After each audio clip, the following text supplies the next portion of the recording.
Qu'est-ce que la culture du risque? C'est à la fois la mémoire, le scientifique qui donne ces données, c'est celui qui a vécu qui donne souvent le bon sens, et puis à vous après d'avoir une vision. Ça passe par l'urbanisme, savoir construire différemment sur un territoire dont on sait qu'il est exposé au risque, accepter l'idée même de reculer, de déconstruire. C'est écrire entre guillemets le mode d'emploi et puis aussi s'entraîner à vivre ce mode d'emploi. Qu'est-ce qu'un citoyen acteur de sa propre sécurité? Savoir exactement là où il vit d'abord, dans quel environnement. Pas oublier qu'on est simplement invité de cet environnement, que l'environnement a des règles. Et la preuve, c'est que les règles changent et on a même beaucoup de mal à les apprécier.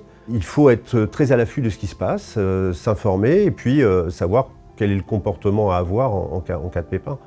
Un citoyen acteur de sa propre sécurité, c'est un citoyen responsable de lui et des autres. Il ne doit pas garder pour lui ce qu'il doit faire en cas de pépin. Et même un propriétaire doit expliquer à son locataire ce qui pourrait se passer. Un notaire, un agent immobilier est un citoyen qui doit expliquer qu'il est en train de vendre une maison dans un endroit exposé au risque. Il faut qu'il l'assume. Que conseilleriez-vous aux élus? Pour être le plus ciselé possible avant et pendant, il faut à la fois avoir son plan communal de sauvegarde qui est répété, souvent.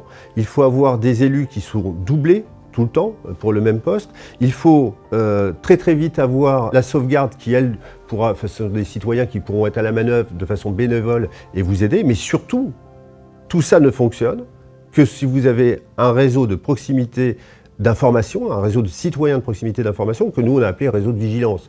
Or moi je leur dis aujourd'hui, vous pouvez savoir où sont les gens les plus fragiles si vous créez un réseau de vigilance. Et ça veut dire que si vous mettez ça en place, vous avez aussi au centre opérationnel des gens qui sont là pour recevoir cette information. Si vous n'avez pas anticipé cette équipe qui reçoit les informations, ça va être un capharnaüm sur les lignes téléphoniques qui seront peut-être coupées. Donc il faut aussi avoir des relais satellites. C'est ce qu'on a nous. Quel message auriez-vous à faire passer? Ce qui est indispensable, c'est qu'on envisage le retour d'expérience intercommunal. C'est-à-dire que généralement, ce n'est pas une commune qui est touchée, c'est une ou deux communes. Donc ça veut dire qu'il faut envisager un périmètre un peu plus large que la commune ou les 3 communes du coin, parce que souvent, la base arrière des secours viendra des communes qui sont un peu plus éloignées. Quelles sont les capacités de ces communes à vous aider ?